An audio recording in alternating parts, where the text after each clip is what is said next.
Take Three Wrestling Podcast question mark? Take Three Wrestling Podcast question? I Jim, hold on, I can't hear you. I never heard the music. I never heard anything. So hold on, let me see what my audio issue is here because I have zero clue what just happened. We did all of our audio checks before we went live, and I cannot hear. Oh, because Jim's microphone says that it's muted. Oh, I muted myself. That was on me. So I guess when you muted yourself, you also muted the audio.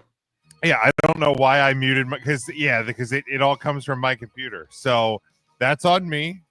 Technical issues. That's because normally I have a mute button over here. So like right now when I'm talking, like that's what I usually do. So if I clear my throat and stuff, which I usually do right before we go live, when I muted you to start the show, I also muted myself, which means you couldn't hear anything. So yeah, that one's on me. That one's on me. We'll blame 2025. Literally, I was just like, I hear nothing. Yeah, that's on me. So welcome to the Take Three Wrestling Podcast. Finally. I was just like, I was like, okay, now my microphone's unmuted. So I was like, question. Hi guys, what I miss? You missed me muting myself to where Mike couldn't hear the intro show music or anything. So yeah, it was a fun start to the show. Don't worry, the audio side's going to be great because I hard record, and so the audio side, the podcast side, is going to sound just as it's supposed to. The live feed side, the first minute and a half, is fucking hilarious because there was all sorts of confusion, and it was all my fault. I literally was like, hold on, let me check my settings. Did I fuck this up somehow? Nope. That was definitely all Big Jim. That was definitely podcasting for 11 years, and I still make fucking mistakes. So found a way. If you made a mistake today, you're not the only one. So congratulations. All right. So before we begin our fun-filled topics, because we do have 3 fun-filled topics, quickly catching up on the top 10 of the not fantasy wrestling, of the wrestlers of the month, because that was this weekend. We voted on that, myself and Jim. Joe abstained because Joe abstained. No way. I think it was in honor of the end of Pride Month. I forgot. Sounds like a Joe answer. Currently in 10th place is Jey Uso. Tied for 8th is the Hurt Syndicate of Bobby Lashley and Shelton Benjamin. Hiroki Goto jumps into the top 10. He's in 7th with 53 points. Kenny Omega is in the top 10. He's got 60. Tiffany Stratton's in 5th with 61. We have a tie between Big Match John and Lyra Valkyria with 67 points for 3rd. Oba Femi is number 2 with 74 points. Tony Storm currently leads the way, 76 points. Through the month of June, the wrestler of the month this month was the big ring general Gunther. He currently sits in 16th place with 40 total points. July, I feel like, will be a big month moving wise, potentially for the points, between the 4 big shows next week. Slammiversary is also around the corner, where potentially a Trick Williams successful title defense could get him into somebody's top 15. And he's currently sitting at 13th. John Moxley is also tied for 13th. Unfortunately, a John Moxley title retainment will probably move him up a bit. So July is a nice halfway point. July is also, as golfing fans like to call it, moving day. Yes, sir. Fantasy wrestling, I have not finished scoring through. I did the NXT scoring, but I haven't done anything for AEW yet. I'll score that tomorrow. Because tomorrow's a holiday, I figured I don't go until 7:30. I don't know what time Joe works, so we'll open the waivers probably tonight after the show, because I think I have the first waiver tonight. I think so. I don't think there's a lot going on this weekend either. So I don't either. So, I'll open it, and if anybody wants to make any moves after I do, then we'll go through the order the first time and then go from there. Yeah, didn't they already even record SmackDown so the guys have off on July 4th and girls? Yeah, they recorded it Monday. That's why Netflix, it started at 6 and you tuned in at 8:30 waiting for Raw to start, and it was already all the way over. No, okay. Let me explain the levels of confusion. because first of all, work was really slow, so I could have had it on the whole time. So 8 o'clock comes, I'm like, okay, work's dead. I'm gonna throw on Raw Netflix, throw it on. I'm like, oh wow. 15 minutes in, and they're doing Sami Zayn and Penta versus Braun Breaker and I almost said Boba Fett. What the fuck's his name? Brutus Bronson Reed. That guy. And I'm just like, wow, that's a crazy. Like, they didn't even announce this match, and this is the opening match on the show. That's crazy. And then I'm listening, and fucking Michael Cole is talking about how Seth Rollins isn't here because CM Punk ran him off. And I'm like, they did that whole thing in the first, 10 minutes of the show? It was at this point that he knew. Well, and then they made a reference to Dominic Mysterio and AJ Styles, and I was like, how much stuff did they fit in the first 10 minutes of Raw? Talk about efficiency. Damn, I'm impressed. Yeah, and then it turned out it had been off for 2 hours. So not that much. Yeah, no, I was willing to give Triple H props for fitting 2 hours worth of show into 10 minutes, but it turns out he fit 10 minutes worth of show into 2 hours or something like that. Yeah, that works. It was a sporting contest. Yep. Not from Saudi Arabia. Correct. Where were they? Pittsburgh.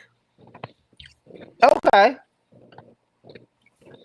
Home of Aaron Judge Rogers. Charles. Aaron Judge Charles. Yes. Aaron Judge Chamberlain Charles Rogers III, Esquire. I miss Judge TV shows. They're still on. They're still on, aren't they? I knew this was going to. I don't think there's that many. I don't know. I don't watch enough of TV like that to know. That's what I'm saying. I haven't watched TV in a while like that. Dynamite 300 was last night. Anybody watch any of it? No. I did not. But how crazy is it that the week of Dynamite 300 is also the week of Collision 100? How did they time that out? Wait, Pitching that's psychology. Yeah, the 100th episode of Collision is Saturday.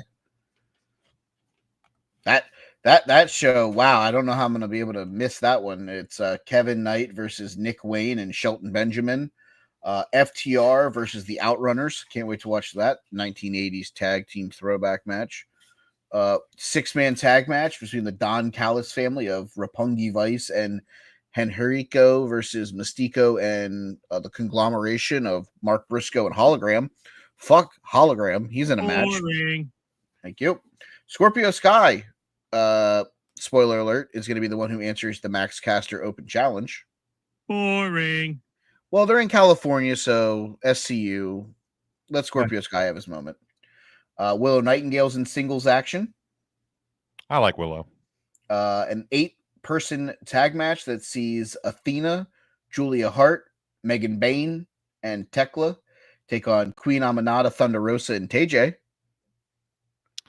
That's a Teddy Long special. Holla holla. Holla holla holla holla. And your main event, both of these guys have been told to us that they're important, but I still don't feel like they're important. Daniel Garcia versus Kyle Fletcher. That doesn't work for me, brother. Just doesn't feel important.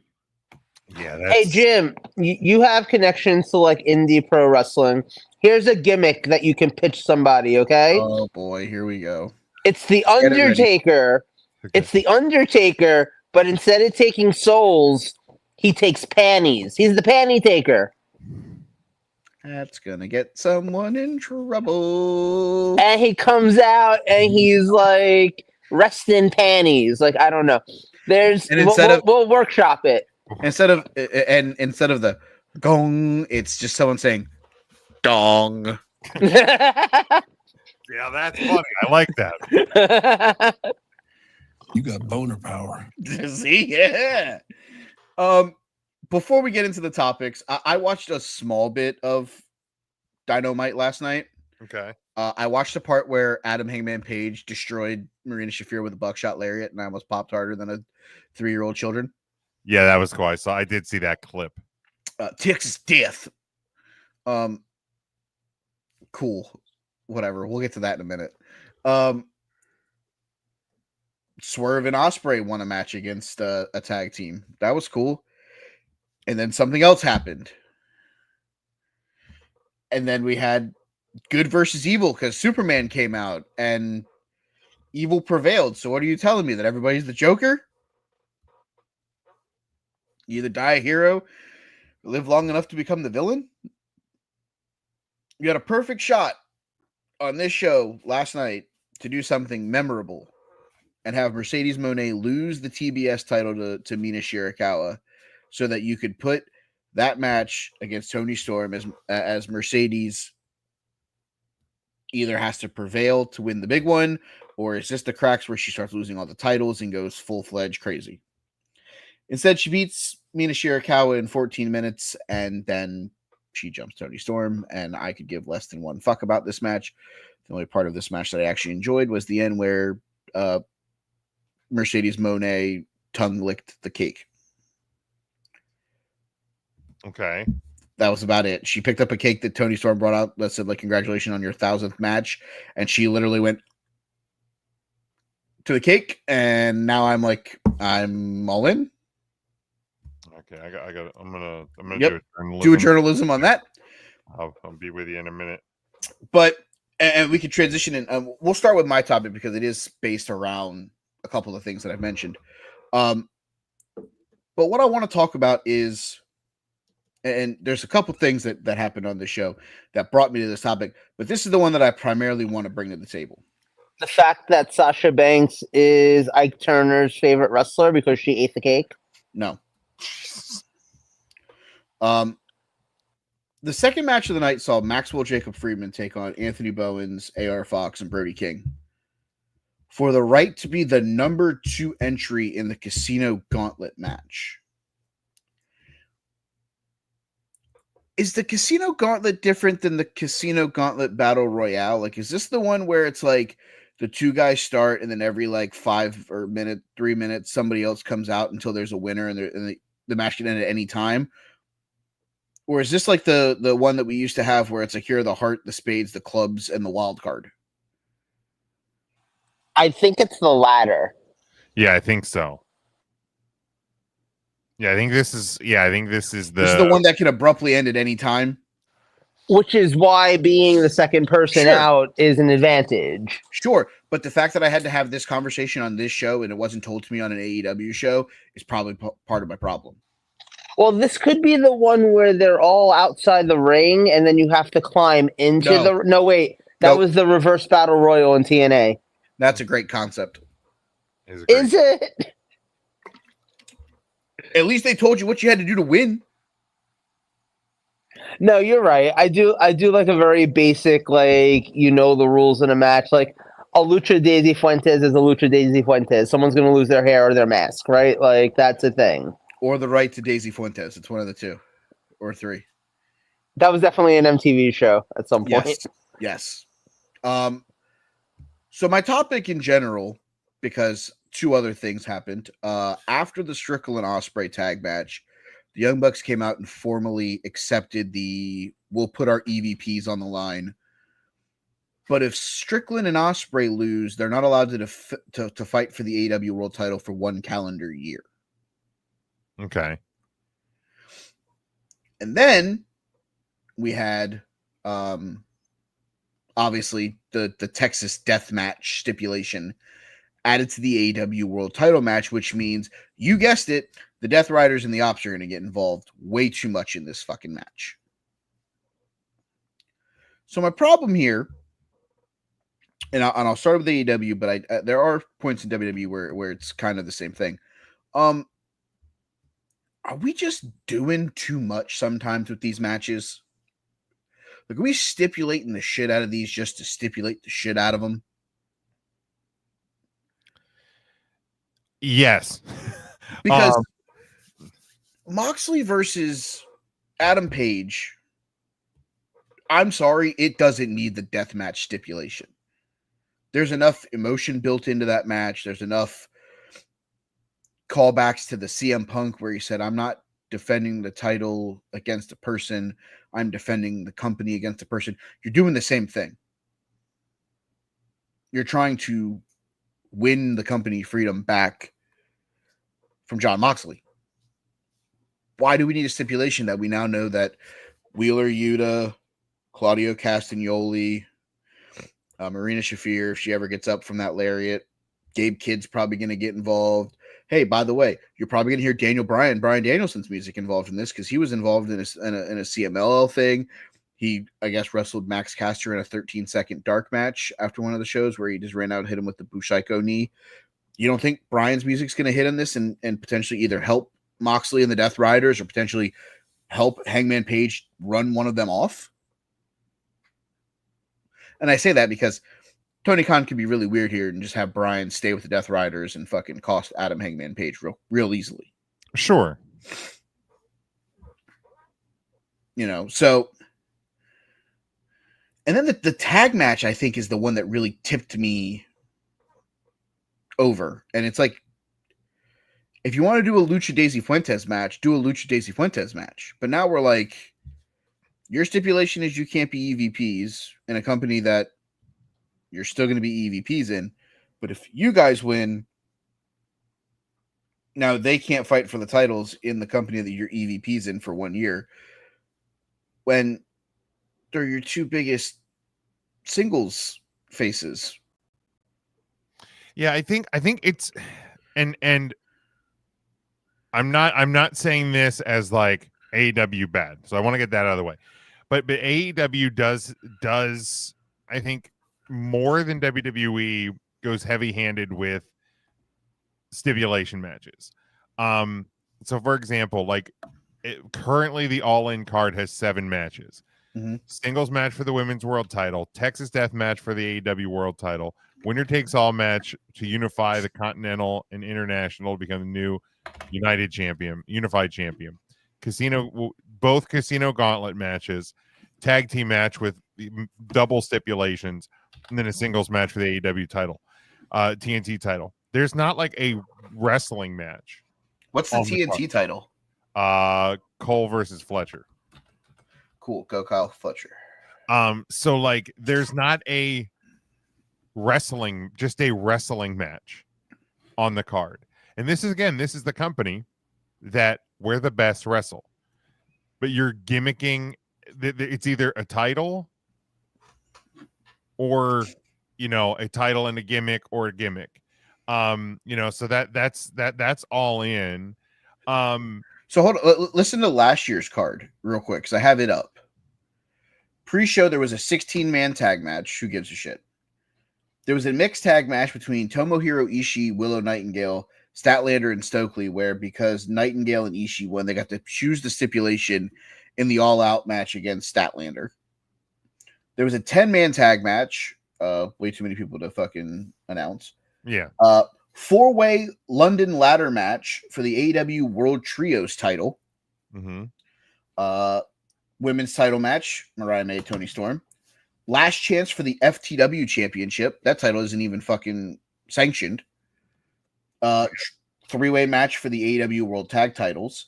12-man casino gauntlet match for a future AEW title shot, won by Christian Cage. So their version of Money in the Bank, which he cashed in unsuccessfully. Shocker. Will Ospreay versus MJF for the international title. Mercedes Moné versus Britt Baker for the TBS title, a coffin match for the TNT title between Jack Perry and Darby Allin, and then title versus career, Bryan Danielson, Swerve Strickland.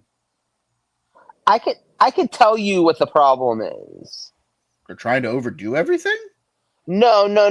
I mean, yes, but I could tell you why they're trying to overdo it. And it's kind of basic. It's kind of the same thing. You can look back at WCW pay-per-views. You can look back at WWF pay-per-views from like the late 90s and early 2000s. Here's the issue. AEW produces roughly 5 hours worth of television content a week right now. Is that an accurate number? Yeah. Okay. So Feels that's right. 5 hours of wrestling that they're producing every single week on basic cable television. Like, you have to pay for something in order to get it, but you're not paying a lot in order to get it. Okay? Then they're asking you and I to spend $50 in this economy, $50 to order another 4 hours worth of their wrestling. Over. It's over $50? No, it's over 4 hours. Oh, it's over 4 hours. Yes. Oh, yeah. So you're telling me that I can already watch over 4 hours of AEW for free, involving the same wrestlers in maybe not the same matches, but not matches that are super duper far off. And now you're telling me, hey, all that stuff you've been watching for free, how about you give us $50 and we give you more of the same thing? That doesn't work. That just doesn't work for getting most people to open up their wallets. So because of that, you have to make it special. And that, in their mind, they're not confident enough in their storylines for that to be what makes it special. So instead, they're like, let's load this thing up with special stipulations. Let's make this interesting. Because look, you can do that tag match and have the Young Bucks put up their EVP slots and have Swerve and Ospreay put up their shots at the world title for the next year or whatever. You can do that match. You can have whatever result. You can have another match on Dynamite in a week and undo the results. Like, there's no, this is pro wrestling. You know, there's nothing set in stone. You can make anything go back in a matter of 5 minutes if you really want to. It's like when characters die in a comic book. They're only dead until the next writer decides to bring them back. And everyone comes back, except for Uncle Ben. I remember when I was R.I.P. I remember when I was a kid, and my dad, my brother, and I stood in line for the Death of Superman comic.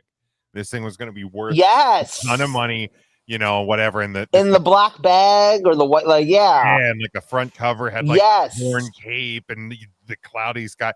And like fucking 2 months later, there was new Superman comics. Like there were 4 new Supermen. Yeah, like it was just like, Jesus, what the fuck?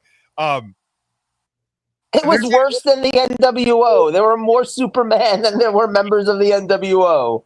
Here's another thing to remember too. Tony Khan will be 43 this October. He's a child of the Attitude Era. 100%.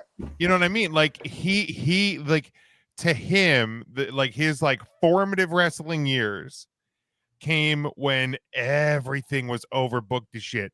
Braun panty matches, Jello matches, fucking, you know, beer bashes and milk bashes and Jimmy Crack Corn and I Don't Care. And, you know, it was everything like just gimmicked and over the top and no, like very little psychology. And I'm not saying that AEW doesn't have good storylines and you know, because I mean, hell, Tony Storm and Mariah May, one of the best women's storylines ever in wrestling. Yeah. Like, fantastic. So like when they really want to commit to a story and storytelling, they can be very, very good at it. But like in the same time, like when I feel like when Tony Khan thinks about big pay-per-views, it goes back to this time in his brain and where it's, let's overbook everything. And I feel like stipulations to matches in AEW on pay-per-views is what ref bumps and run-ins are to WWE right now. Because for the last 7-8 pay-per-views or Saturday night's main events, I feel like it is just like the main events of shows since John Cena came back. Yeah, it's the ref's gonna get knocked over. Everybody's gonna come out. It's gonna be a like it just that's what's happening right now.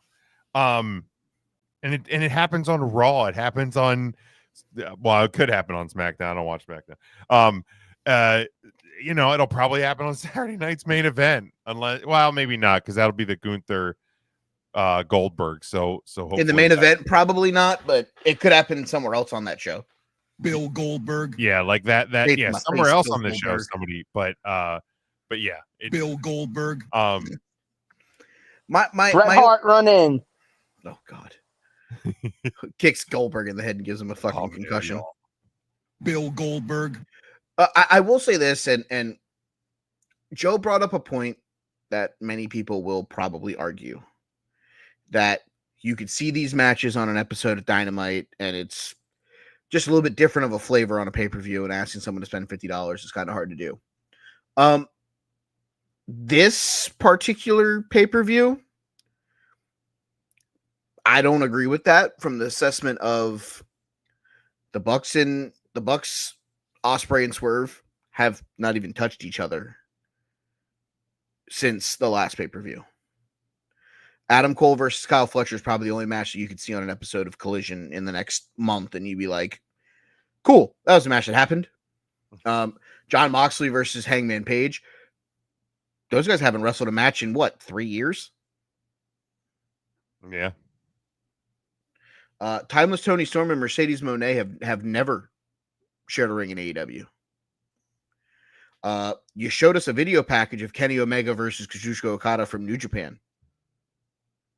Like, if you're gonna do this, like these guys aren't even touching each other. Like, Okada did touch Omega inappropriately on the bear, and that's why he was bleeding fake blood packets that 1 week. But like, you're building this show and you're trying to get people to believe in it. And that's okay. Like, I get it. But like, you got AEW fans who haven't stayed up to watch a Kazuchika Okada Kenny Omega 7-star 37,000 hour match in the Tokyo Dome. You can get those people to spend $50 on that. And all you had to do is put a unification title on it. And you really didn't even need to do that. But I'm okay with it because it's one less title buck that's going to be floating around AEW for a little while. Truth. But you could have put the TBS title on somebody else and let Mercedes just challenge for the world title and use the TBS title somewhere else. Instead, you're like, hey, here's a women's casino gauntlet match. Right. Cool for the 14 women that they have there, probably. You won't see half of them. But insert speculation here that Britt Baker's going to come back and show up at this show. Do you think that the AEW wrestler contracts are structured the way the old WWE ones were, where you get like a bonus for being on the pay-per-view? Because that also makes sense then why they're always trying to shove so many people onto these shows if they're trying to like get them an extra payday. I mean, yes and no. I mean, there's probably some kind of bonus. I don't think it would be like a hefty chunk of their investment. I mean, at least it's just an assumption on my end, because you got guys who are going to wrestle on the Ring of Honor show earlier in the next day or whatever. Well, here's the thing too, and here's the difference with AEW and WWE, okay? I don't know that AEW has reached the point yet where it as a brand or its shows as a brand are enough to sell more than just the basic level of, biggest fans of AEW tickets. Like, WWE doesn't have to announce 6 special matches for SummerSlam. WWE doesn't have to announce a single match for SummerSlam. SummerSlam is going to sell out because it's SummerSlam, and because it's WWE, and because it's in New Jersey. They could literally wait until a week before the event and then be like, here's the 10 matches happening, guys. There's like 3 title matches. The rest are just, Seth Rollins versus CM Punk. We're not putting any gimmick on it. We don't need to. They can get away with that. I don't think AEW can right now. I think that's more geographically driven than it is company driven. is there anywhere where AEW could get away with that geographically? But they burned out Chicago. What kind of stadium are we asking to put them in? Just all in. All in. They're doing an all-in show anywhere in the country. Where are they selling out without having to put anything special on the show? Jacksonville. Oh, fuck Daly's place. That shit's so ugly on TV. Put him in the football field. There's a football field right next door. You did Stadium Stampede in it during the pandemic. Okay, but so other than Jacksonville, which honestly, let's be real, being proud of being able to sell out Jacksonville is like being proud of... WCW told us that they sold out the fucking Georgia Dome 7,000 fucking times. No, I get it, but like at least that was Atlanta. Like Jacksonville is Jacksonville. Like that's like bringing home a girl who's a 2 and being like, "Look, mom, I can do math." Like that's honestly, put them in Yankee Stadium, put them in Citi Field. I think they could sell out in New York. Just as are they going to fill MetLife? No, absolutely fucking not. They're not going to fill 100. What's when you say sell out a stadium? Like are you sell out the whole stadium? Because they're not even selling the whole stadium in Texas. But that's what I'm saying. Like, even with all these special matches, even with all these stipulations, these Kenny Omega versus Okada on U.S. soil for the first time ever, and you can't sell out even a stadium in Texas. WWE is going to sell out SummerSlam without having announced a single match for it. Because people are willing to travel to places to go to WWE events. I'm not disagreeing with you, but what I'm saying is not announcing a match and that show being in Minneapolis. I don't think you're selling out without announcing something. Texas is not a. Here you go, guys. Breaking news. A lot of people hate the state of Texas because of the shit that they voted for. A lot of people don't want to go spend their money in Texas. That's true. Let's call a spade here. I know we don't talk about political stuff. I know we don't get involved in that shit, but that's real life. Yeah, but if WWE announced Survivor Series in Houston, they're probably selling it out. You're going to sell out a 50,000 baseball stadium, absolutely. But AEW can't. But you've already announced that War Games are going to be there. They haven't actually said. Yes. They actually have. Yes. No, if you look at the announcement for this one this year, it just says Survivor Series. They have not mentioned War Games yet. And they announced it earlier this week on the tickets going on sale, Survivor Series War Games. Okay. That's what I'm saying. They've announced War Games. They've announced that you're going to have 2 games. You're going to have 2 War Games matches at that show.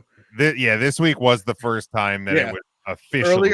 Earlier when they were talking about it, no, they had not mentioned it. And personally, I don't think they were going to sell out San Diego at that point. Yeah. So you think it takes a special match even for WWE to sell out? Depending on where it is geographically, yes, because there are fans like us for the last 13 years before this year that travel to WrestleMania. There are people that will travel for SummerSlam. There are people that will use this as their vacation. But aside from those people, you still got to get the people inside of that city to buy in to fill more seats. And I think those are the people that you have to sell the matches to. I'm sorry, we haven't even addressed the biggest problem with All In yet. Let's start this bitch at 2:00. Yeah. Yeah, that's the part that doesn't make sense to me. And look, the WWE counter programming AEW conversation is one we can have another week. Sure. But here's the thing. AEW had announced the start time of 2 p.m. before WWE announced. Because there was a rumor floating around that they were going to program them. But also, and this isn't, look, don't get me wrong. I understand why WWE can sell out a building with 1 or 0 matches announced and why AEW has to book everything crazy and whatever, and you can still only sell 20,000 seats, which is no small feat. Like this is still one of the largest non-WWE crowds in U.S. wrestling history. So I'm not faulting on that, but why you can only sell 20,000 seats in a 40,000 seat stadium. And it's really probably like 55 or 60,000 when you start putting seats Well, on yeah, the if you floor put people on the floor, yeah. I mean, that's on 40,000 the for field. baseball. But like, it just, I don't. If your arguably biggest event of the year, one of your biggest events of the year, can't beat out, like if you're being threatened Saturday night's main event at the by center stage. 2-hour TV special by the WWE, that's a problem. That's a problem. Like, and I understand, like AEW, like they started hot, they cooled off. They're trying to get on the comeback, and in some ways, you know, I've heard many people and wrestling fans like that they're starting to like catch heat a little bit. Like they're starting to pick up heat because like right, wrong, or indifferent, WWE has some bad PR. They're catching some bad PR at the moment. So like, you know, this is kind of an opportunity. But like, yeah, you know, and so maybe it is a good thing it's on at 2 p.m. I don't know.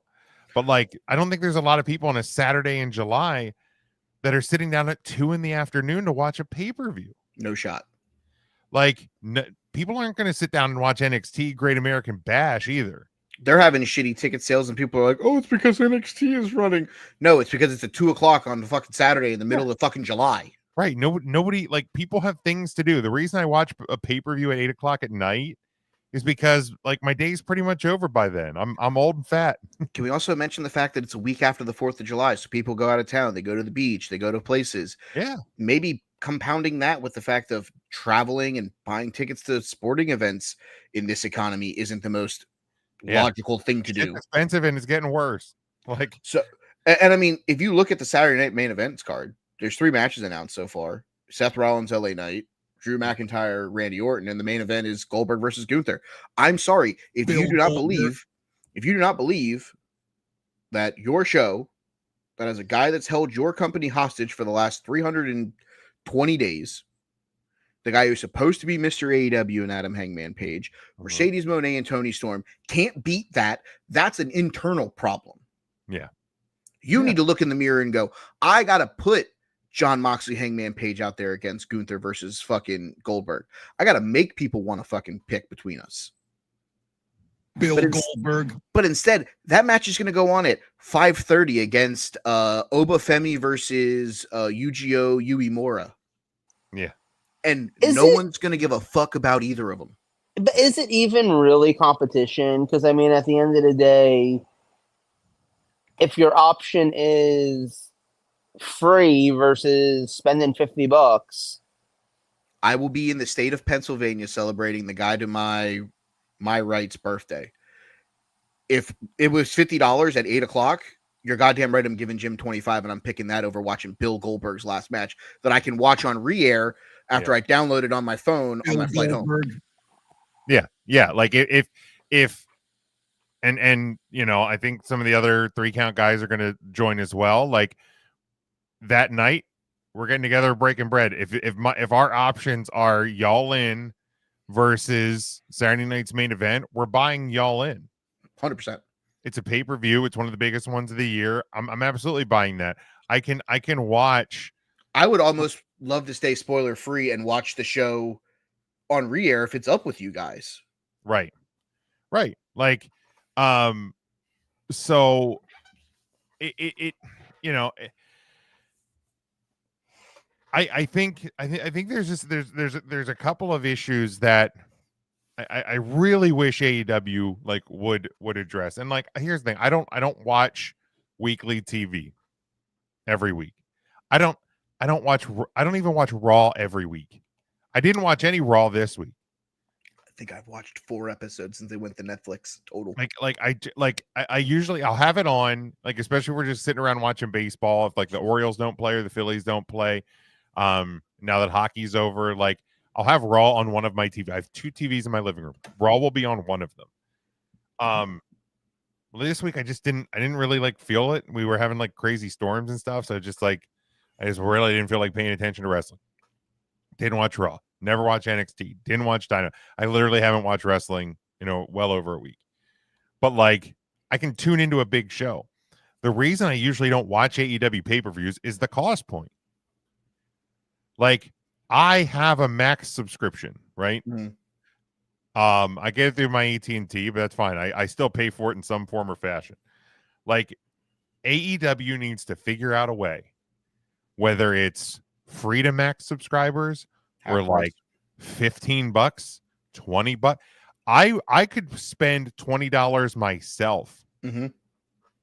to watch an AEW show on Max pay-per-view. I'm not spending $50. And that's not an AEW thing.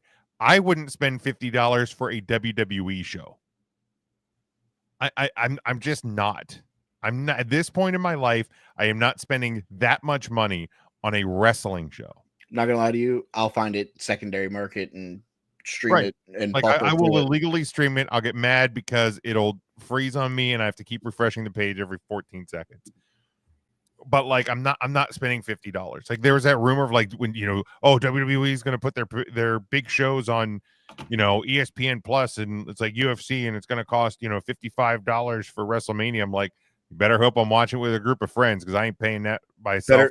Better hope I don't buy a VPN and watch it on the fucking international version of Netflix for $3.99. Like it's not happening, man. It's just not happening. So like I think that's something they need to do. It's wild.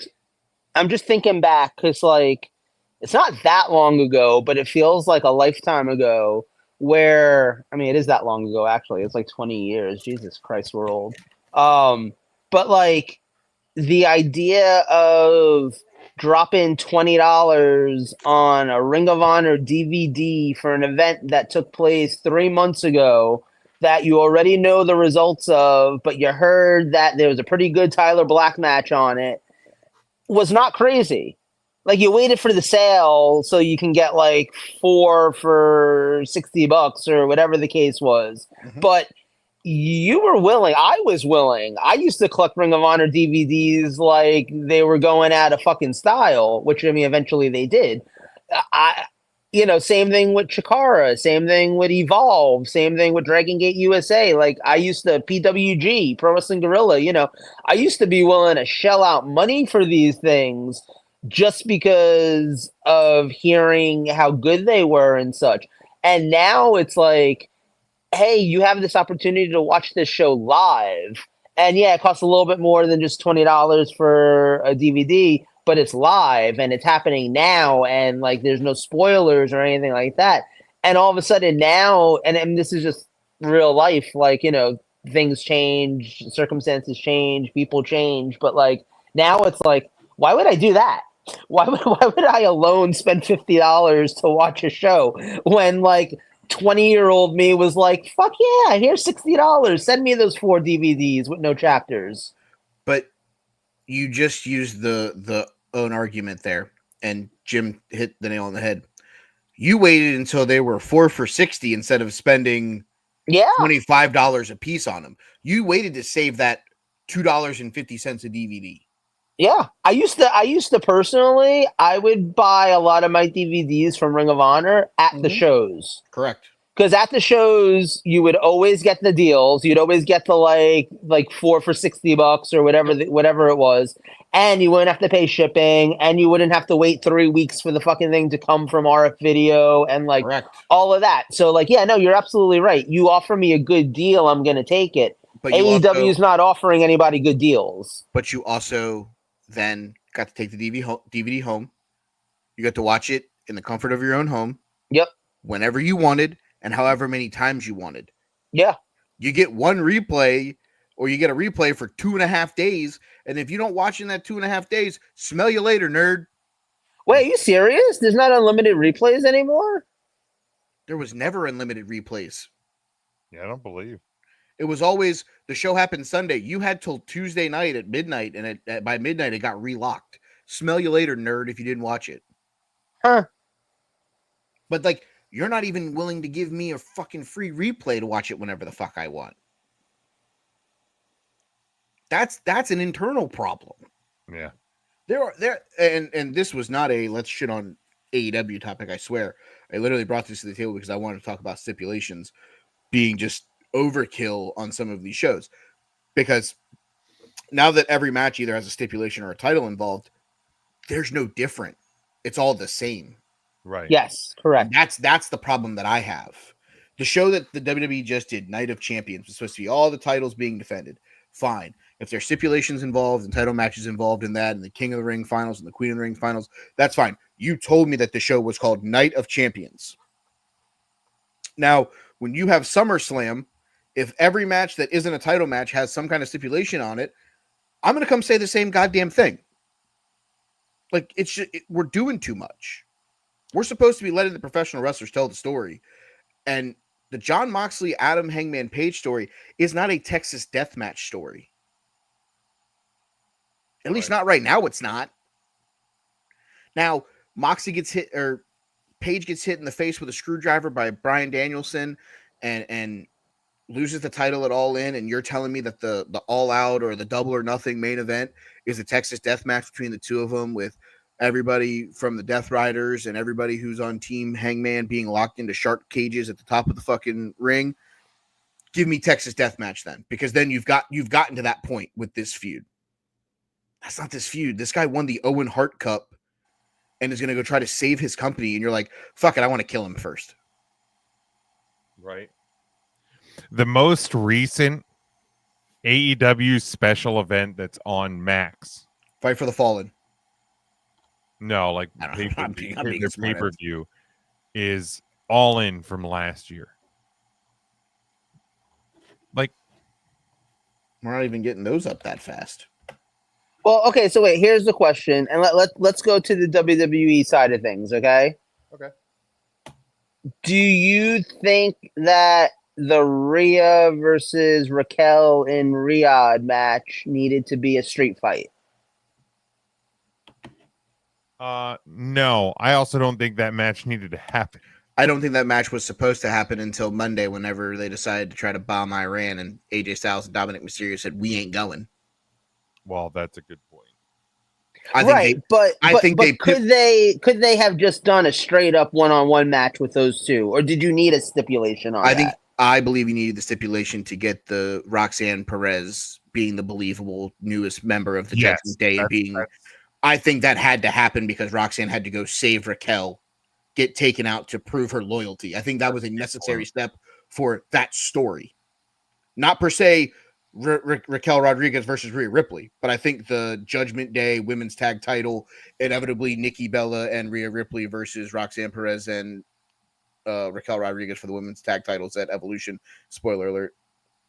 Maybe, I don't know. I'm just throwing darts at the wall, even though I think Rhea's actually taking on Io Sky. I think they announced that. I was just being a smartass. Well, okay. Here's another one. Do you think... Okay, two questions. Two sides of the question. Do you think, number one, that there will be a stipulation? And do you think, number two, that there needs to be a stipulation? Cody Rhodes versus John Cena at SummerSlam. Does there need to be one? No. Will there be one? Probably. Yeah, what Mike said. There will probably be a no DQ stipulation because Cody will tell John that he can't beat him clean. And if you're going to use the world title to beat me, you might as well let me be able to use whatever I want to try to beat you. Yeah. But it doesn't need a stipulation. Valid. No, it's fair. You want to make it a ladder match? Make it a fucking ladder match for all I give a shit. John Cena can't climb a ladder at this age. Don't worry, he won't have to. Fiend will play over the fucking radio intercom and the title will fall off the fucking mechanism because even it's sick of the fucking song. Dude, I would pay good money. Fuck a stipulation match. I'd pay good money if you told me Travis Scott was going to climb a ladder.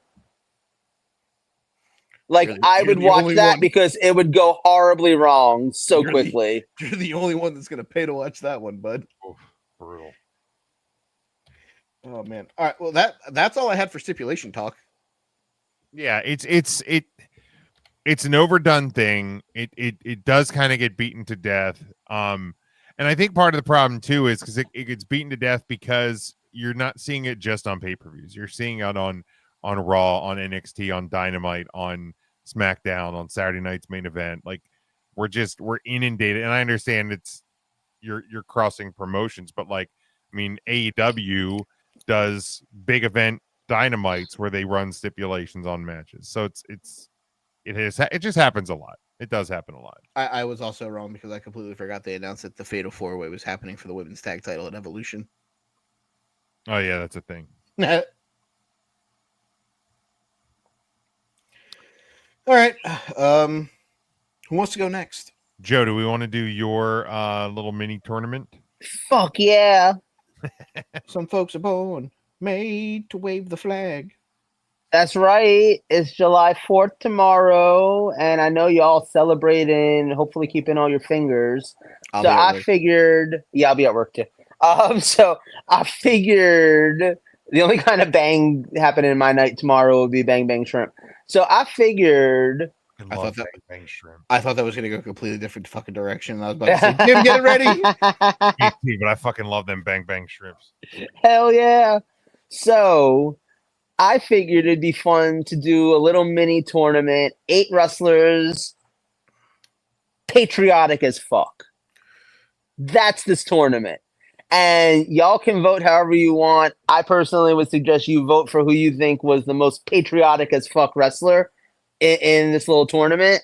We got 8 people in it. We're gonna keep it real short and simple. Are you guys ready for round 1? Yeah. As ready as I'm getting. All right. So our first battle, you got to start with the most obvious one because doing a patriotic wrestlers tournament, right? Good old Del Wilk Booth, the Patriot, taking on Lex Express ever, Lex Luger. Oh, it's Lex Luger. It's Lex Luger. Yeah, like I know, like the Patriot, like they did that Canada versus but man, that Summer of Lex, dude, fucking he body slammed Yokozuna on the fucking US Intrepid, man. Are you kidding? It don't get more American than that. On the 4th I of thought July. that was the coolest thing when I was a kid. I'm not gonna lie. And then he rides a fucking American flag bus, and they keep playing that "I'll be your hero." Are you fucking kidding me? Lex Luger every fucking day. Every time. All right, hell yeah. Okay, so we got Lex Luger moving on to the next round. All right, and in the next round, Lex Luger will be taking on one of these 2 people. It is either the American Badass version of The Undertaker or Great American Bash 1990 Sting. Jesus Christ. Oh man. Oh my. The red, white, and blue, baby. I'll go first. To me, I feel like it's got to be Sting because, like, look, I understand he used the song "American Badass" and like occasionally he would like Bring out swap the out American flag. swap out the thin blue line for an American flag, but like there was nothing inherently like American. He rode a Harley.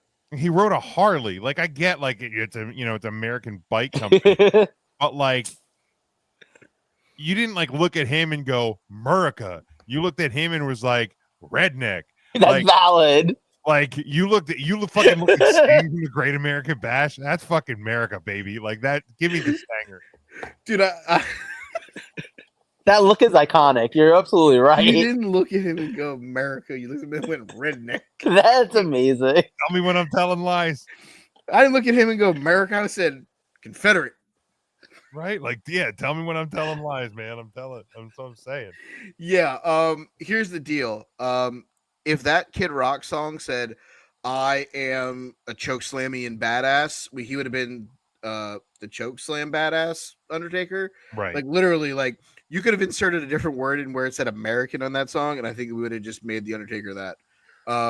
That being said, it's Sting. It was always Sting. Great American Bash Sting, greater than probably a lot of things. Yeah.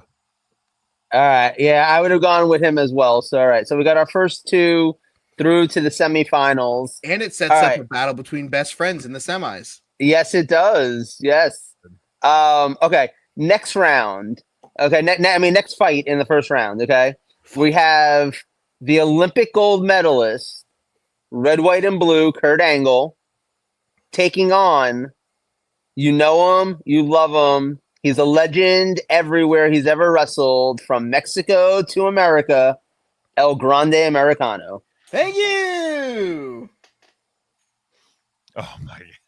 By the way, I called the fuck. You out of Mike that. called it. Mike called it. Called the absolute fuck out of that. By the way, that's fucking awesome. Also, I love that. I love that. People are now saying that you should just have somebody else, like just Every somebody week. different every week. Every week. Somebody else is dressed He up. has El Grande America is the Los Ice Creams of WWE. Yeah, like Who is El Hijo del Ice Cream this week? 1 week it's 7 foot tall Claudio Castagnoli. The next week it's 3 foot tall Colin Delaney. yeah, just please. Put our truth under it at one point. Well, I wouldn't put Ron Killings under, but I'm like just saying, you could just yeah, anyone. like next week, give me fucking Tyler Bate.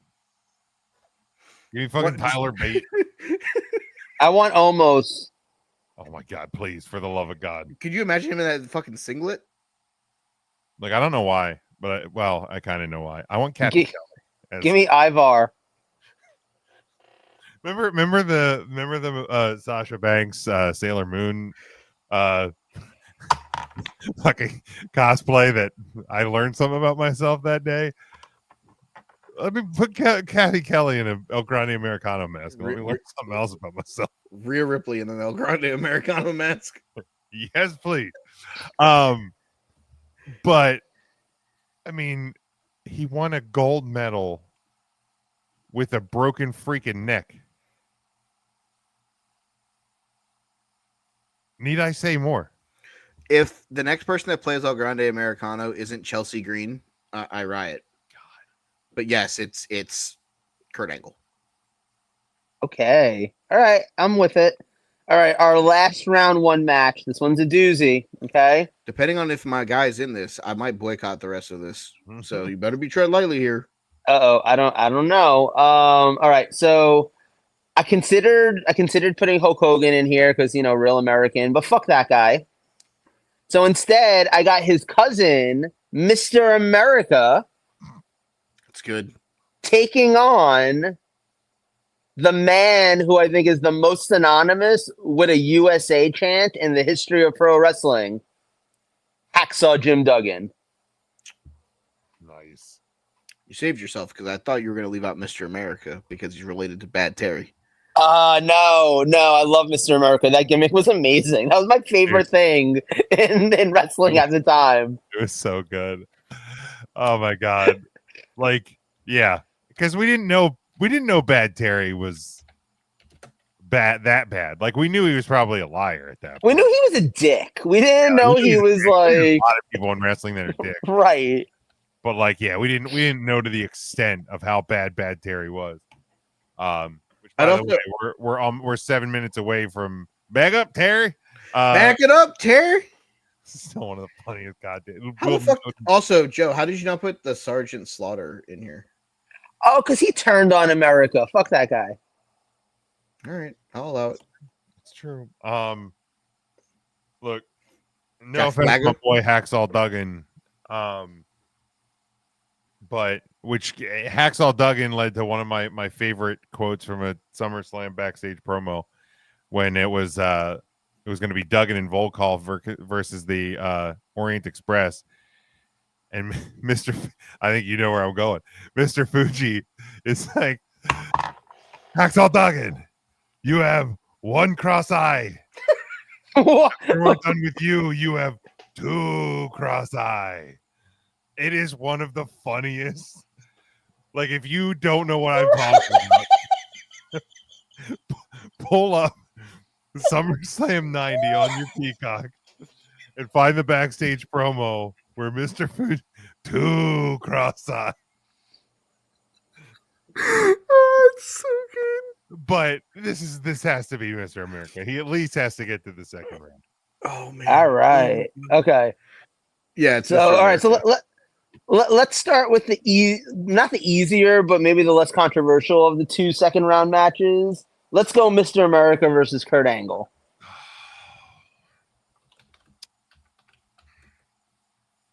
I mean, No, for me, no dis. I forgot Tony Schiavone did broadcasting for SummerSlam 1989. Oh yeah. No offense to Mr. America, but I gotta go with the guy who actually won a gold medal with a broken freaking neck. Wait, what year was it again? That Schiavone 91, right? No, 91 89. was the two cross eye. Oh, SummerSlam 90. Fuck, I'm trying to find it. So good. So who you going with, Mike? Yeah, he won a gold medal with a broken freaking neck. Yeah. Yep. That's fair. All right. So now you said it. Best friends against each other. Lex Express, Lex Luger, Great American Bash thing.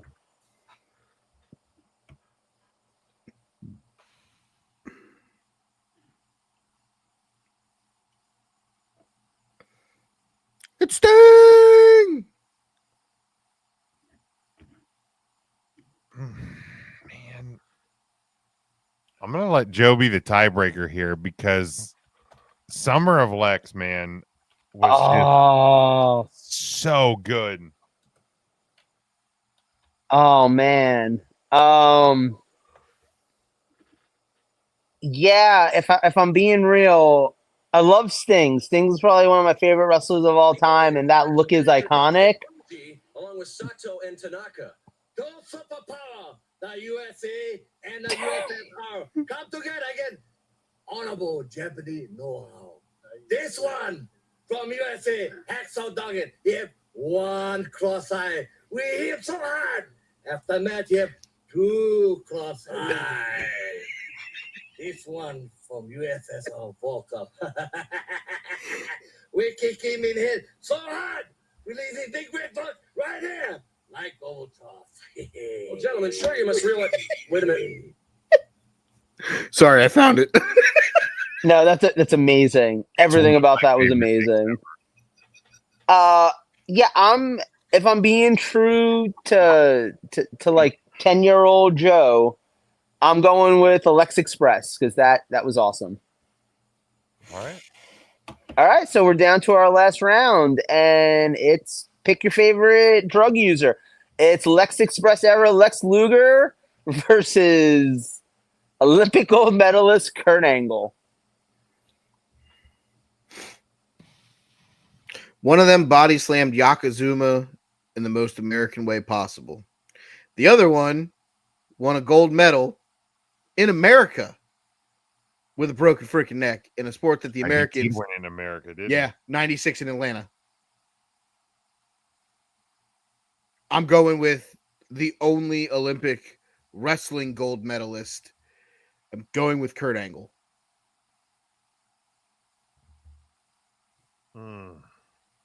Because here's the deal. Kurt Angle always represented the red, white, and blue. Lex was the narcissist. Then he was part of the NWO. Then he wore black trunks when he was with the fucking Faces of Fear. At one point, he wanted to try to end Hulkamania. That's true. He should have ended Hulkamania. We all would have been better off without it. Man. If you pick Luger, I ain't gonna be upset because he did slam Yokozuna and potentially start World War III with Japan on the USS Intrepid that day. Like, man, it's nothing against Perk Angel, but fucking Perk Thuggins. I mean, that was 93. That was 2 days before my 8th birthday. Like, that's peak. Like, little dumb fat Jim doesn't know any better about how, like that shit. You put somebody doing the Stars and Stripes Forever today. I'm like, this guy's a fucking heel, brother. Like, but fucking 8-year-old Jim didn't know any better. Summer of Lex. I'm gonna give myself a shout out. Summer of Lex. Joe, you can be the tiebreaker. I'm 100% with you for all the exact same reasons. I'm very proud to crown the Lex Express the winner of most patriotic pro wrestler ever, or at least today. Boom. We done and did it. When is Slammiversary? Do you know offhand? I do quick journalism. TNA Slammiversary 2025 is July the 20th. So it's the week after. So yeah, two weeks. 2 weeks. Well, out. because they announced a match for that show that is going to involve TNA on tonight's show. The winner of the Evolution Women's title. You mean NXT? Yeah. What did I say? TNA. The TNA. I was like, tired. I would hope so. It's their pay-per-view. But I'm saying they announced it on the TNA show tonight. oh, gotcha. The winner of JC Jane versus Jordan Grace will take on Masha Slamovich. Title versus title. A winner take all. Yep. Hey, it's a gimmick. I like that. Yeah, I was gonna say there's a stipulation for you. Gimmick match, baby.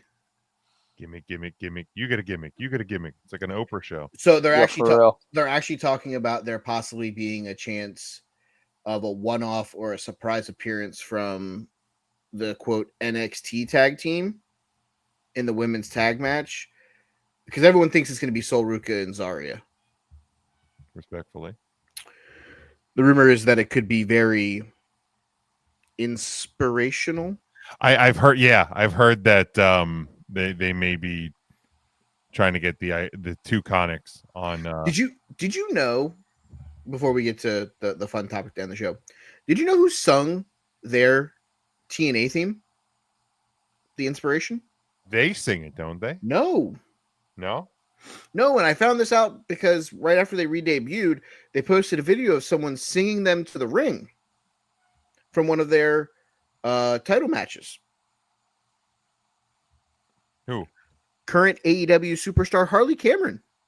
That's what I was going to guess. Mm-hmm. No shit. I saw her and she had like pink hair, and I was like, holy shit, that's Harley Cameron. No shit. How about that? That's my journalism for the day. There we go. All right, so we did this. We did this during WrestleMania season, where we took a block of WrestleManias and we built cards from those matches. No repeat titles, no repeat superstars. And we're gonna do that for SummerSlam. We're gonna start tonight. We're gonna take a brief break next week when we have 4 shows to preview. Wait, you forgot the 5th show.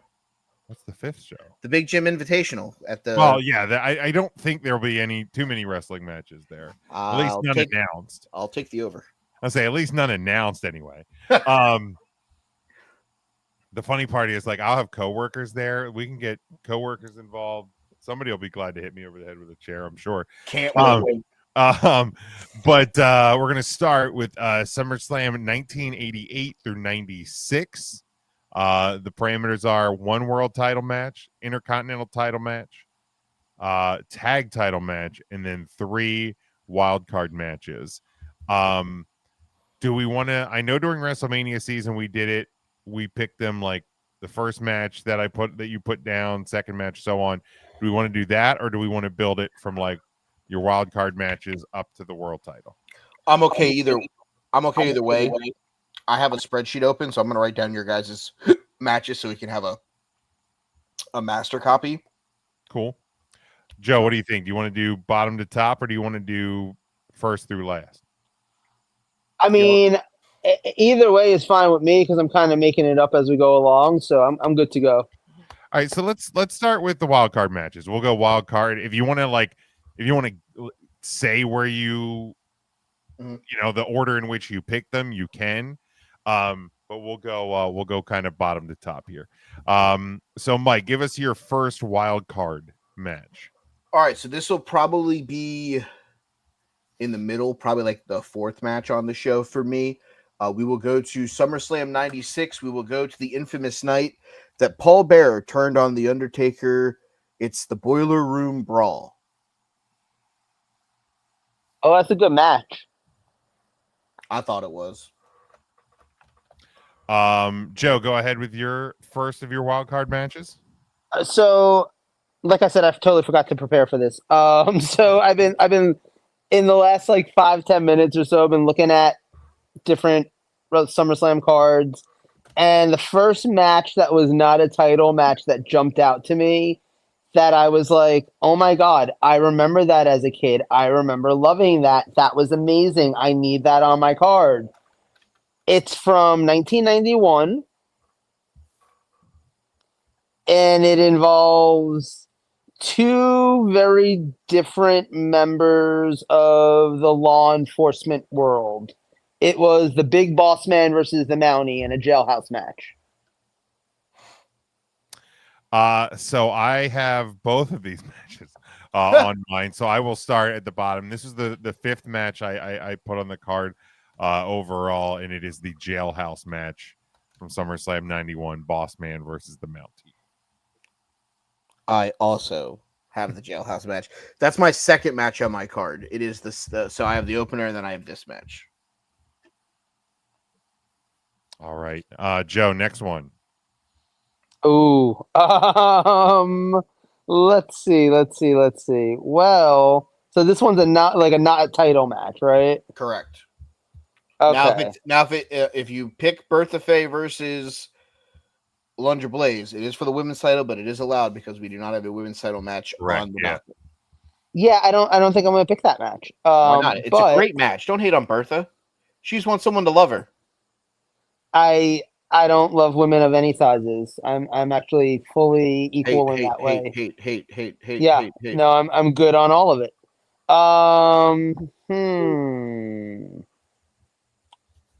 Well, you know what? I feel like I might remember actually having seen this match, and I think it might have been really good.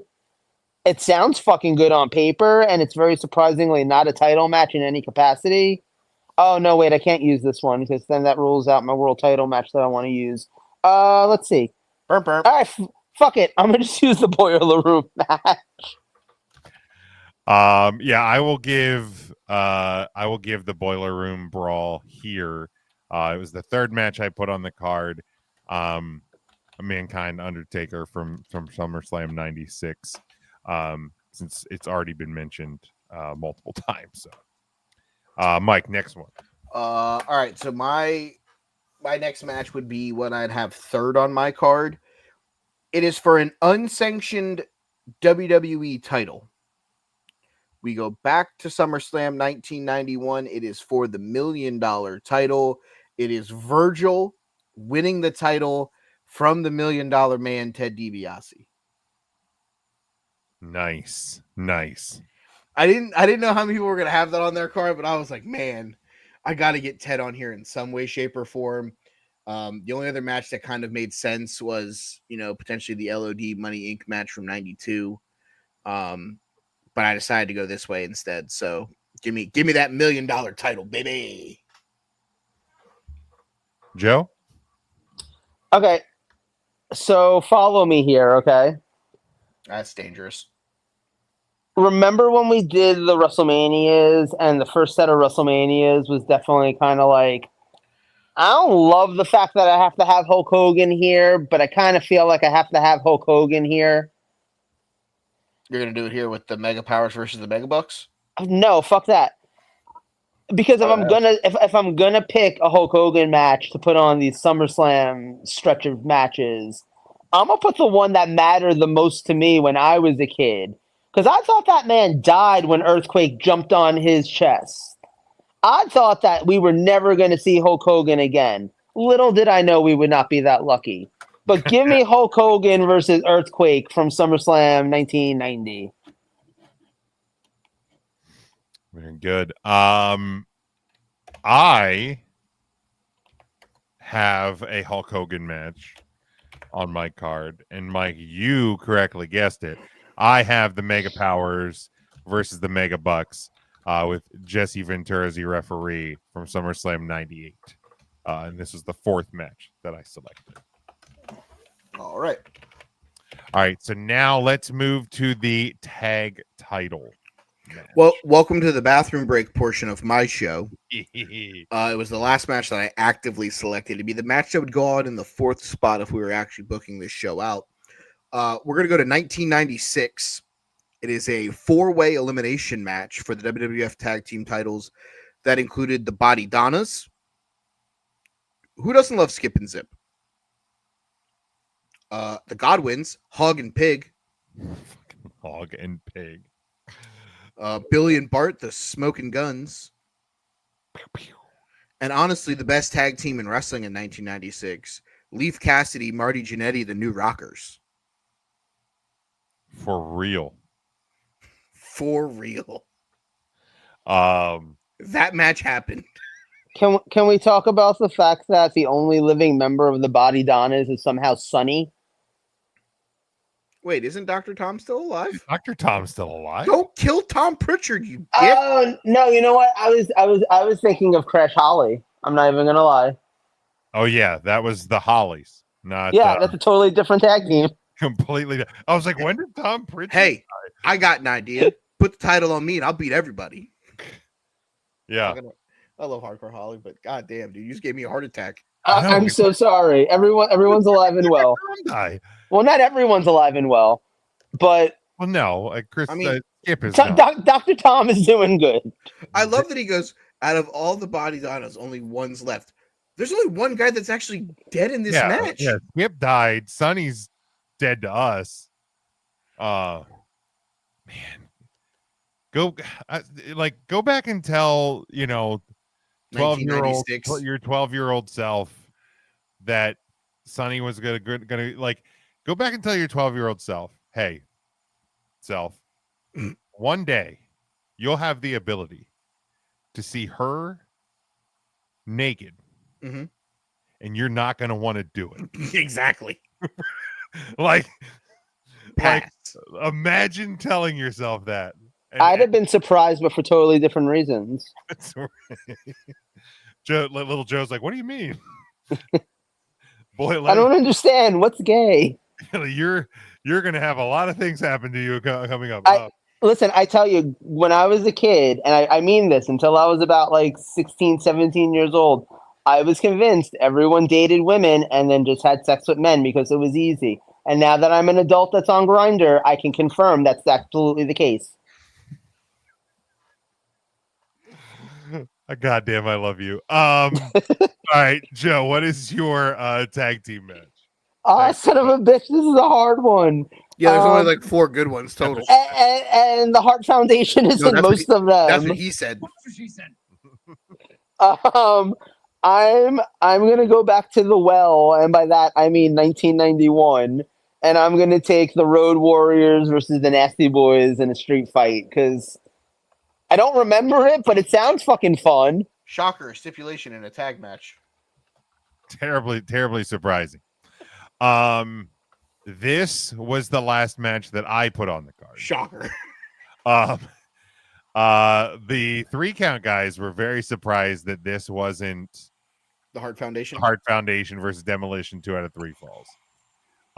We'll get to why that's not my match. Back it up, Terry. Back it up. Back up, Terry. I have 2 guesses as to why. One of them's right. Okay. But yeah, after you get away from a Hart Foundation match that you can't use on the card, it gets real thin real quick in these SummerSlam. So I go to SummerSlam 1993, and it is the Steiner brothers versus the Heavenly Bodies of Jimmy Del Rey and, yes, still alive, Tom Pritchard, along with their manager Jim Cornette. So Mike, who is also still alive. They're all still alive, I believe. Jimmy Del Rey's still alive as well, right? I don't know. What year was it? 93. Let's look up Jimmy Del Rey. I wouldn't be surprised either way, to be perfectly honest with you. Professional wrestler. I'm pretty sure he lives in Boca. He's dead. Well, he is dead. He lived in Valrico, Florida.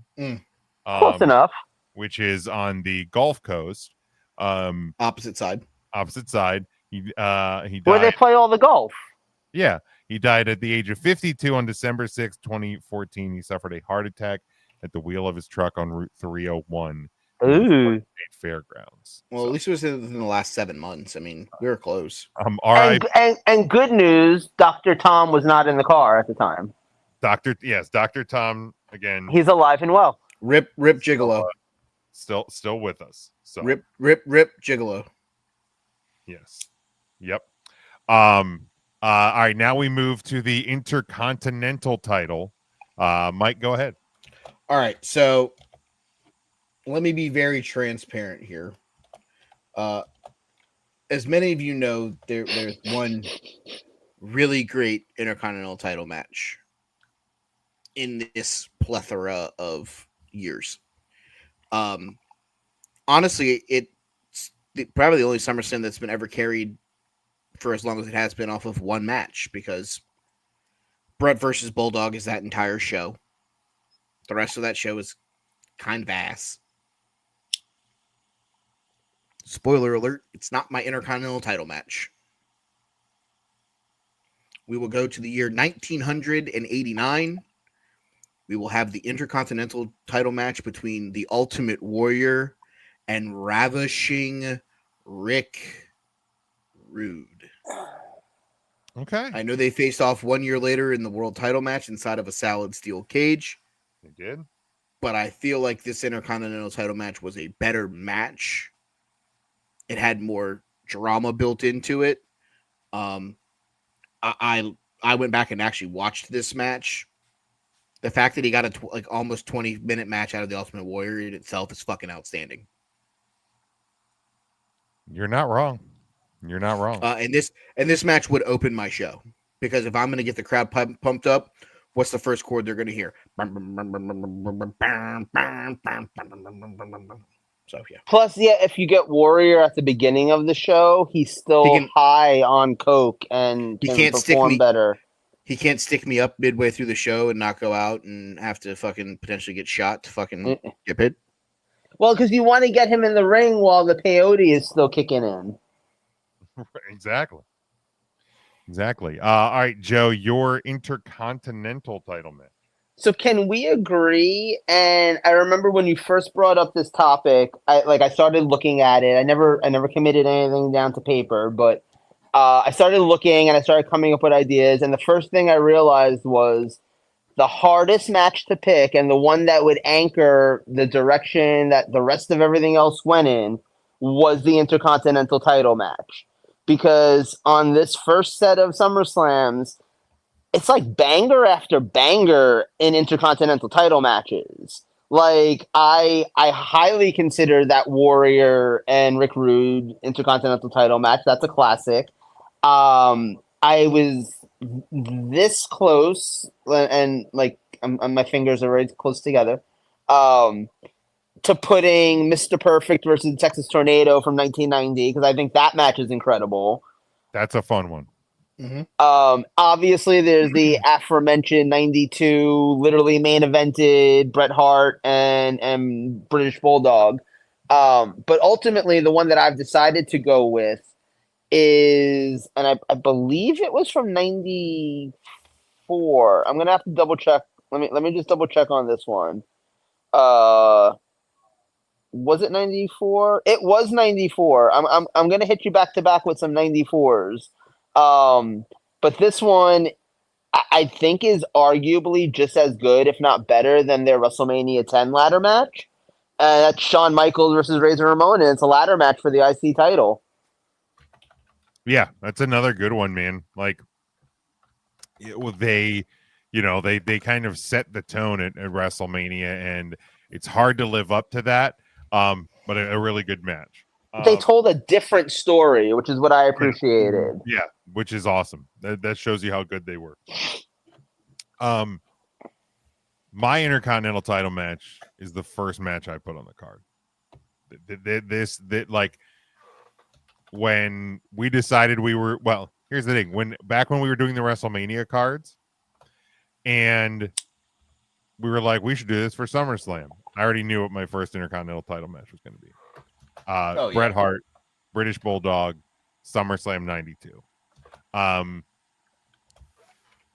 I think it was the first time in WWF history at that time that the Intercontinental title had main evented a pay-per-view. Like, it deserved that spot. It was fantastic. The match still holds up. It's so fucking good. Mm-hmm. You know, they had a great match together at In Your House December 95. But again, similar to that ladder match thing, they told a different story. It's how good they were. But yeah, this match is borderline perfection. So that is my Intercontinental title. Mike, your WWF title.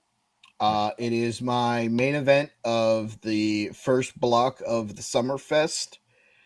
We will take a note from Joe Lopez. We will go to the year 1994, and we will go inside Big Blue of the Salad Steel Cage. Bret Hart versus Owen Hart. I argue it's my world title match too. I argue it's the best steel cage match in WWF history at the very least. Like, everything they did, the 30 minutes that they did. I always hated that you could win a steel cage match by escaping. These men made that the story. Mm-hmm. It was incredible. It has not been matched as far as I'm concerned. It was like, this match is up there with like the very first Hell in a Cell in terms of you put it in a cage and you have a classic. Yeah, the 3 count guys were also very surprised that this match was not on my card. Okay, hold on. How the hell did any of them be surprised that you didn't have fucking Bret versus Bulldog? I know, like, it's arguably Bret's greatest match of all time. Yeah, the hard part about it is, like, the rest of that show sucked ass. Well, that too. I wouldn't have been surprised if you had Bret Owen.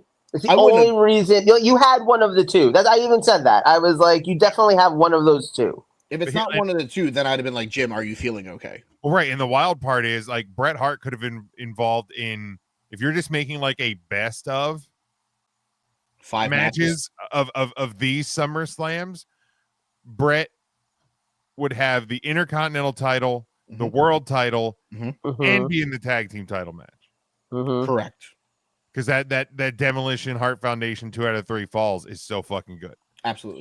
He could have been like Kurt Angle on that one TNA show. Like, seriously. But yeah, the Bulldog match was my benchmark.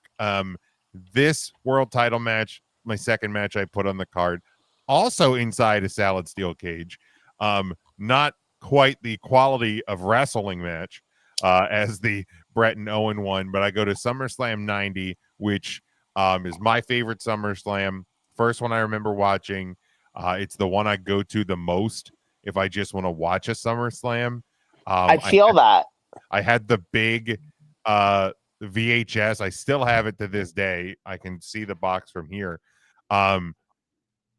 It was the one had the oversized box because I think it came with a souvenir toothbrush in the box, which is just a fucking silly thing to say. Coliseum Video. But love SummerSlam 90. Same. But this is Ultimate Warrior defending against the ravishing Rick Rude inside the cage. It goes only like an 8-minute match.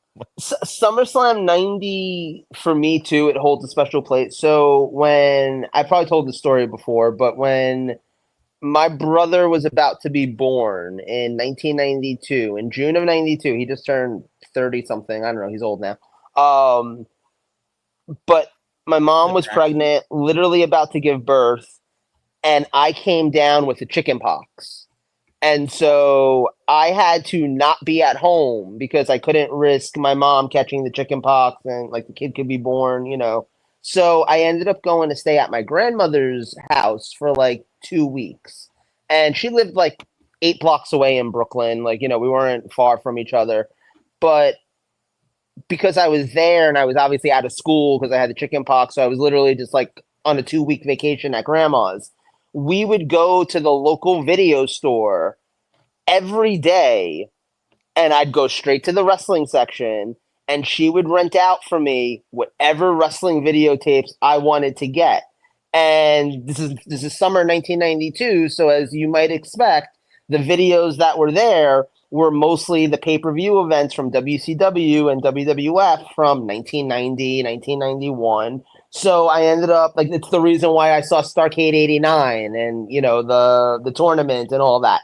But one of the ones I rented and probably watched about 10 times in the 2 days that I had it was SummerSlam 1990 because that show was fucking awesome. Like honestly, I almost considered Sensational Sherry versus Sapphire for one of my wild card spots because I can rent free that lives in my head. I can reenact every moment of that because of how much that lives in my head. Nice. Did you guys know that you could pretty much do an entire of the 6 matches with just Bret Hart matches for the SummerSlam card? I'm not surprised by that. You have the 3 title matches. Mm-hmm. He was involved in a tag match against the Brainbusters. Okay. At 89. In 95, he wrestled future Knox County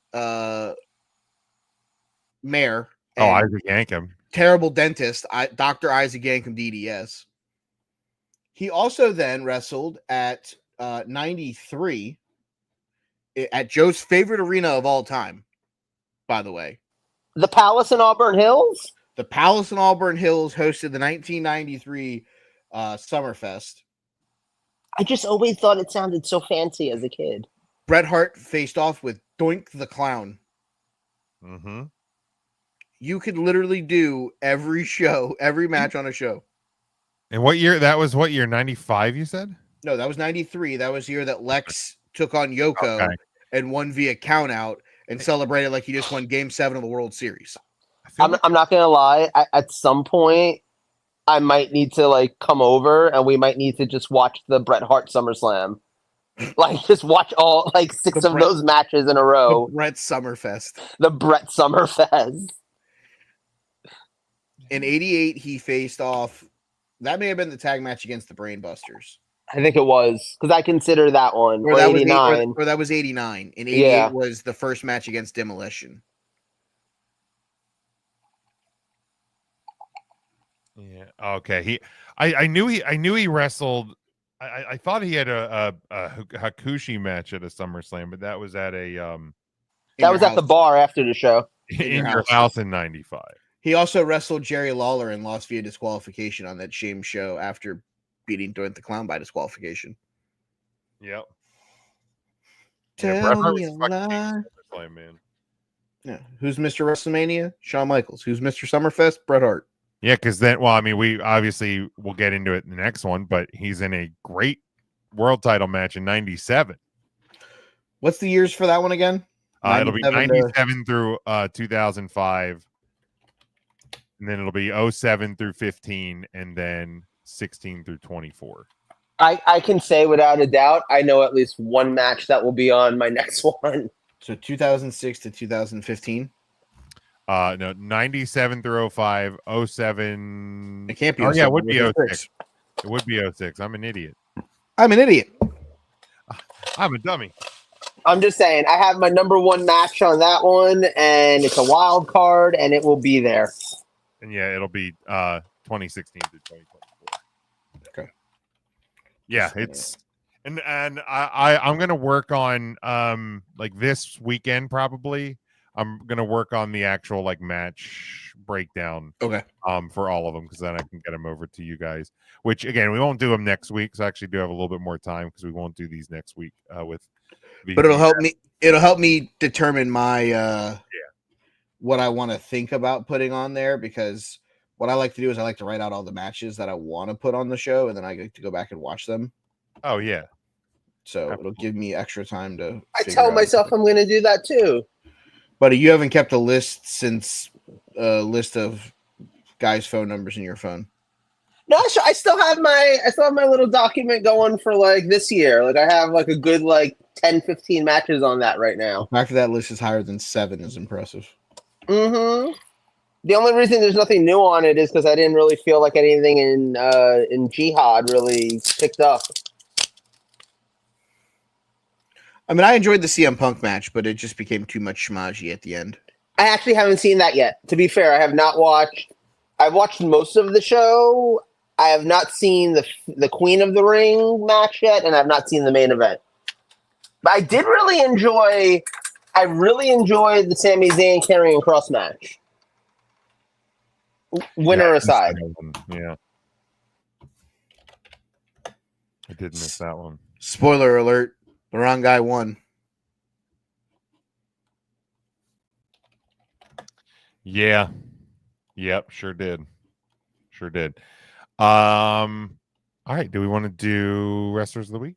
Let's do it. Let's go. My phone's on 2% and my boyfriend's asleep in the bedroom, so I'm gonna disappear at some point randomly.